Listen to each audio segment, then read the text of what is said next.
gia đại cát cho ông bà Thiêm Di. Và lời nói đầu tiên, Chí Phanh cũng như là Hoàng Phương xin được thay mặt cho ban tổ chức xin được gửi tới toàn thể quý vị khách quý lời cảm ơn chân thành, lời kính chúc sức khỏe và lời chào trân trọng nhất. Dạ vâng, kính thưa toàn thể quý vị, và như vậy là giờ vàng phút ngọc dây kim cương đã điểm. Và ngay sau đây, ban tổ chức xin được trân trọng kính mời toàn thể quý vị hãy cùng hướng về phía cổng hoa và vang lên những tràng pháo tay thật lớn để chào đón đại gia đình ông bà Thiêm Di trở lại sân khấu để ra mắt diễn tiến. Toàn thể quý vị xin được trân trọng kính mời.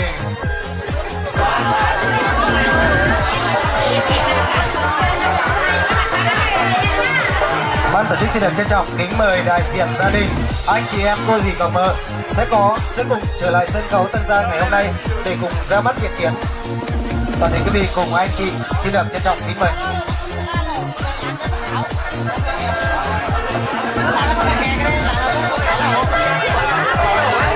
Dạ vâng, kính thưa toàn thể quý vị, và những giây phút yêu thương, hạnh phúc ngập tràn đang diễn ra trên sân khấu Tân Gia Đại Cát ngày hôm nay.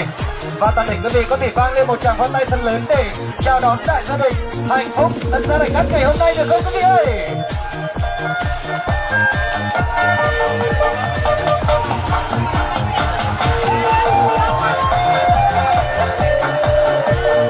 Dạ vâng, kính thưa toàn thể quý vị, quan khách quý và những nhân vật chủ chốt để cùng ra mắt với toàn thể quý vị đã hiện diện trên sân khấu Tân Gia Đại Cát ngày hôm nay. Một lần nữa cho ban tổ chức xin được nồng nhiệt chào mừng, chào đón tới toàn thể quý vị khách quý, các quý ông, quý bà, cô dì, chú bác, các bạn trẻ năm nay ưu tú đã bất chút thời gian và ngọc của mình đến đây để cùng chúc mừng Tân Gia Đại Cát. Trong quá trình tiếp đón cũng như là tổ chức chắc chắn sẽ còn nhiều thiếu sót, mong rằng quý khách gần xa sẽ bỏ qua cho gia đình cũng như là ban tổ chức tôi. Và để thay cho lời chào, thay cho lời cảm ơn, xin mời anh chị sẽ cúi đầu một cái thật sâu để thay cho lời cảm ơn, thay cho lời chào, xin được trân trọng kính mời. Dạ vâng, kính thưa toàn thể quý vị, quan khách quý, đúng thật là nhà lần đây hạnh phúc được bắt đầu và ở đó tình yêu không bao giờ kết thúc và cuốn theo dòng chảy của thời gian. Sống trên cuộc đời này, ai ai cũng hằng ước mình vươn tới đỉnh cao của cuộc đời, ai ai cũng hằng ước sẽ có cho mình một ngôi nhà khang trang xinh đẹp, có bếp lửa hồng ấm áp khi mùa đông về, có tiếng cười đùa của trẻ thơ. Vì vậy anh chị Thiêm Duy cũng không nằm ngoài quy luật ấy. Qua những năm tháng rất là vất vả tìm kiếm đồng tiền thì anh chị đã tích góp được khoản tiền khá lớn và xây dựng được cho mình một ngôi nhà khang trang xinh đẹp. Và đến ngày hôm nay đây, anh chị đã chọn được ngày lành tháng tốt để tổ chức mừng Tân Gia Đại Cát, mừng cho ngôi nhà mới của mình. Và Hoàng Phương ơi, chúng ta sẽ không để quý vị phải chờ lâu thêm nữa. Hôm nay được xem là ngày thật đẹp, tháng thật lành, được sự nhất trí của những thành viên trong gia đình và anh chị Thiêm Duy đã tổ chức mừng Tân Gia Đại Cát, mừng cho ngôi nhà mới của mình. Và hôm nay ban tổ chức chúng tôi xin được trân trọng tuyên bố lễ mừng Tân Gia Đại Cát cho anh chị Thiêm Duy xin chính thức được bắt đầu. Một tràng pháo tay thật lớn để chúc mừng Tân Gia Đại Cát đi nào quý vị ơi. Và quân đồ lên nào. Những tràng pháo tay của toàn thể quý vị đã vang lên một tràng pháo tay thật lớn để chúc mừng Tân Gia Đại Cát nào quý vị ơi.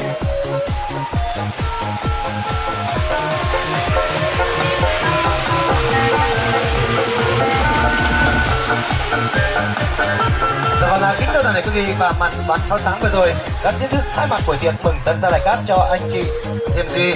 Xin được chúc cho anh chị chuyển vào ngôi nhà mới sẽ được tài lộc dồi dào, vinh hoa phú quý, niên trường thọ, tài lộc an khang, tuế cát tường, tiền vào là như nước sông Đà, tiền ra là nhỏ giọt như cả baby nha anh chị nha.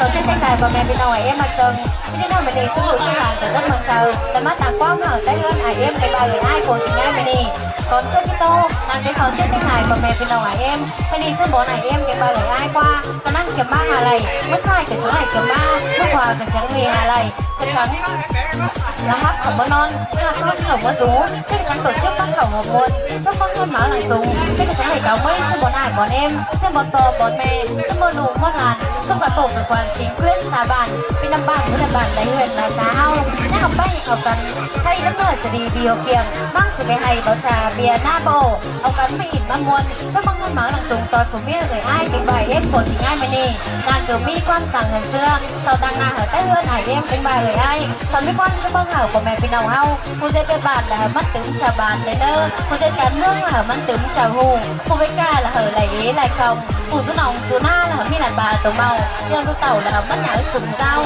phù hết mi sao hết sao để bảo cổ trà bàn phù hết mi là hở mi lạt phù bao khang thiên hù hầu hằn trưởng sư bà sờ siêu nhọn hồng má má thay con buồn đi vì máu đeo nàng để thấu chúc ở thanh hải một mẹ đầu hải em hâu ốc buồn đi vì máu phở của bạc thanh máu trên sang này tôi lắc áo cho con cho bé nữa bà mẹ những phủ lại con đâu. Một tràng pháo tay thật lớn được không quý vị? Xin cảm ơn gia đình quý vị rất nhiều. Và đến với ngày hạnh phúc mừng lần giờ này các cho anh chị Thiên Duy trong buổi trường hôm nay thì những cô dì chú bác cũng có những món quà đầy hạnh phúc để trao cho anh chị. Và ban tổ chức xin được trân trọng kính mời những món quà có tên trở lại sân khấu để trao cho anh chị những món quà đầy hạnh phúc, đầy yêu thương. Xin được trân trọng kính mời. Dạ vâng ạ, xin trân trọng kính mời món quà đến từ gia đình bác Trinh Ngân, gia đình bác Anh Thu cũng như gia đình em Thoan Đạt ạ. Sẽ trở về trung tâm sân khấu để gửi gắm những món quà của mình tới gia đình ông bà cũng như anh chị trong buổi trưa ngày hôm nay. Xin trân trọng kính mời. Ban tổ chức xin được trân trọng kính mời những món quà có tên sẽ trở lại sân khấu để trao cho anh chị những món quà đầy hạnh phúc. Xin được trân trọng kính mời. Ban tổ chức xin được trân trọng kính mời món quà đến từ gia đình bác Thích Ngân, gia đình bác Anh Thu, gia đình em Thoan Đạt, gia đình dì Sen, gia đình dì Su sẽ chuẩn bị những món quà của mình và trở lại sân khấu Tân Gia ngày hôm nay để trao cho anh chị những món quà, những bó hoa bằng từ polymer của Việt Nam chúng ta đúng không ạ?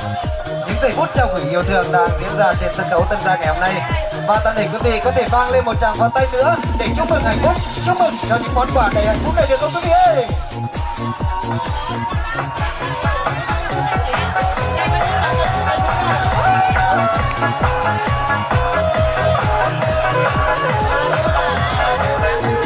Dạ vâng, thưa thể quý vị thân mến, những món quà bằng những bông hoa bằng tờ tiền trong ngày vui ngày hạnh phúc ngày hôm nay.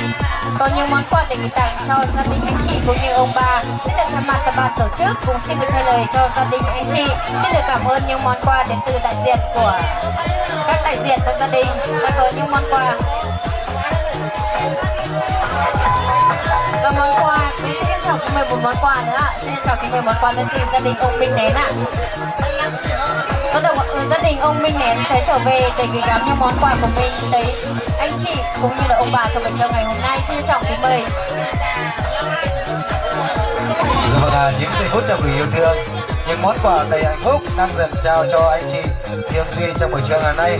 Xin được chúc cho anh chị chuyển vào ngôi nhà mới sẽ được tấn tài tấn lộc, tiền vào cửa trước vàng trước cửa sau, hai cái gặp nhau chui vào kết sắt và kết sắt lúc nào cũng có tiền tỷ nha anh chị nhá.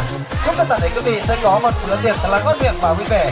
Chúc tất toàn thể quý vị khách quý có mặt tại Yến Tân Gia ngày hôm nay bước sang một năm mới an khang thịnh vượng, tấn tài tấn lộc, tiền vào thì song song, tiền ra thì từ từ, sức khỏe thì có dư, công danh thì tiến tới và hạnh phúc là thăng hoa nha quý vị nhá.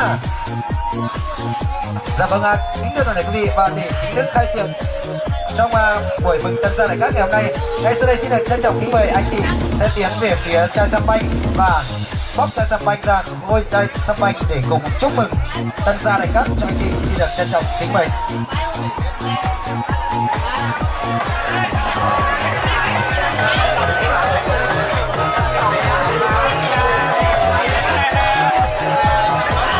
Xin mời anh chị sẽ cùng tiến lên về cùng bốc chai champagne để cùng khai tiệc Tân Gia đại cát ngày hôm nay. Xin được trân trọng kính mời anh sẽ cùng bốc chai champagne đi ạ. Dạ vâng quý vị ơi, anh chị có giống như là con dâu chú rể không ạ? Có giống không ạ? Rất là tuyệt vời. Xin mời anh chị sẽ tay chung tay rót vào những chén ở phía dưới và ban tổ chức chuẩn bị để cùng uống với toàn thể quý vị quan khách của chúng ta ngày hôm nay. Xin được trân trọng kính mời. Dạ vâng, kính thưa toàn thể quý vị quan khách các quý, và chắc hẳn toàn thể quý vị đến đây cùng chung một lý do, đúng là chúc mừng Tân Gia đại cát cho anh chị. Và ngay sau đây ban tổ chức xin mời toàn thể quý vị hãy rót đầy chén rượu của mình để giơ cánh tay cao lên để uống với anh chị Duy Thêm Duy trong buổi trưa ngày hôm nay. Xin được trân trọng kính mời.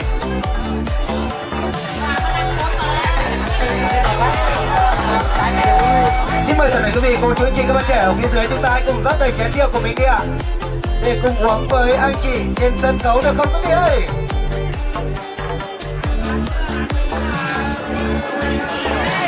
bà mẹ bên đâu ấy ở phần phải chén đầu tìm vậy chút nhau tôi không biết ngay là từ lắng ngân mở hâu này tôi đang ở cho con này bà mẹ bên đâu ấy.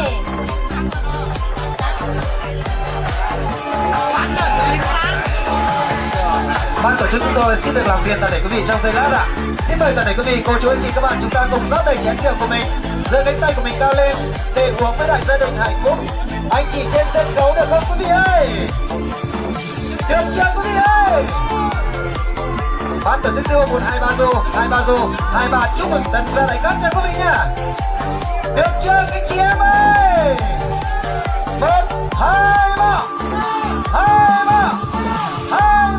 chúc mừng tần gia đại cát. Xin mời anh chị ạ.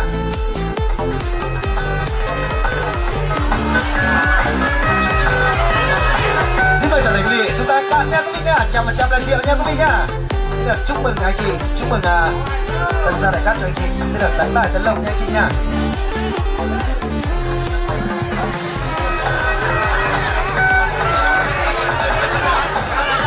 Dạ vâng, kính thưa toàn thể quý vị quan khách các quý, và như vậy là màn uống rượu vừa rồi đã khép lại chương trình ra mắt cho anh chị trong buổi trưa hôm nay.